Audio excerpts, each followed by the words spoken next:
Hello, this is the Blonde Analyst, and today we will be going over problem 9. Now, this problem deals with two things specifically that we will be going over.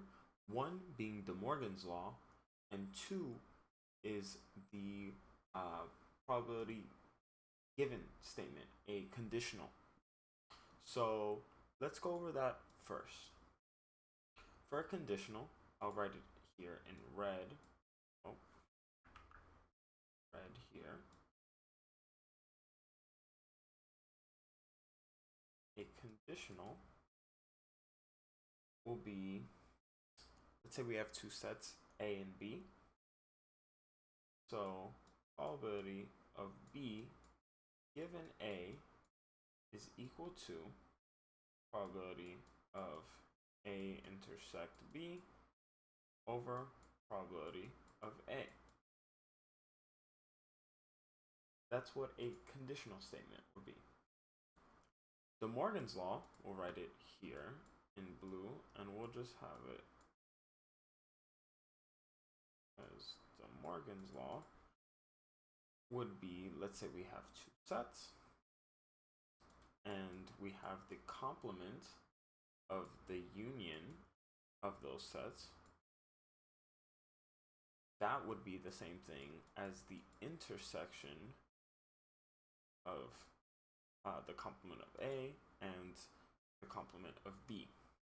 Or if we're doing intersection, the complement of the intersection, that would be the union of the complements. Now let's read the question. An insurance company examines pool of auto insurance customers and gathers the following information. 1. All customers insure at least one car. 2. 70% of customers insure more than one car. So let's have C be that they have more than one car. And the probability of, as we see, more than one car, probability of C is equal to 0.7.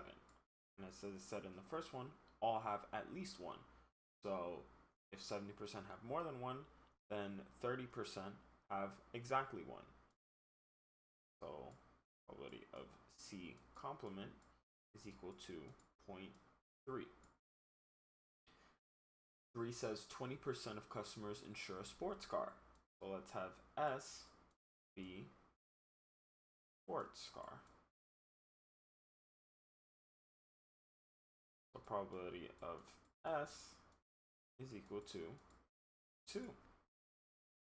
And probability of prime would be 0.8. And the last one says, of those customers who insure more than one car, so given they have more than one car, 15% insure a sports car. The probability of a sports car, given they have more than one car, is equal to 0.15. And it says, calculate the probability that a randomly selected customer insures exactly one car and that car is not a sports car.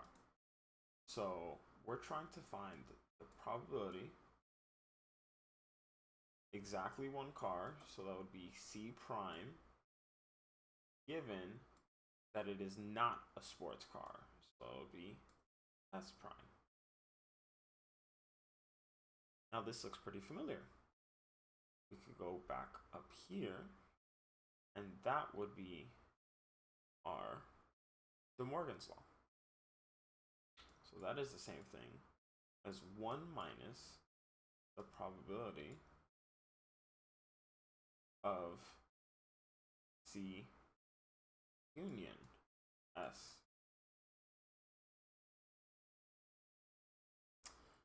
And using the definition of the union, we would be doing 1 minus probability, let's box this, C plus probability of S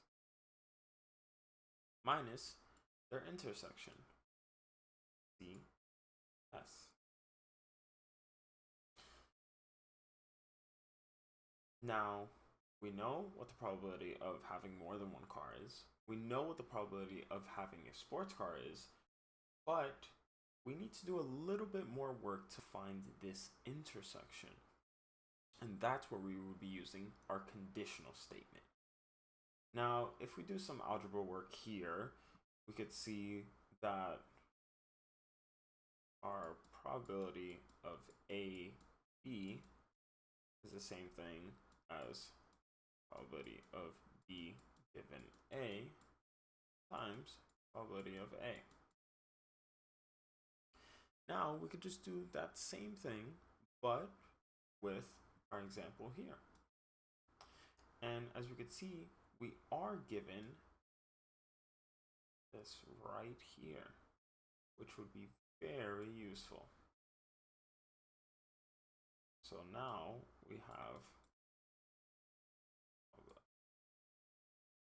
probability S minus probability of S given C times probability of C.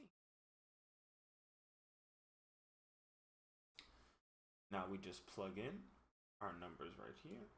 So we have 1 minus probability of C, 0.7 plus 0.2 minus 0.15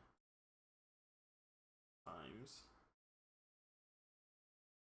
0.7.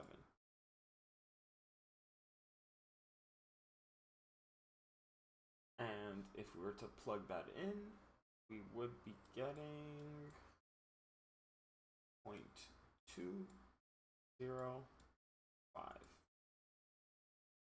And that would give us option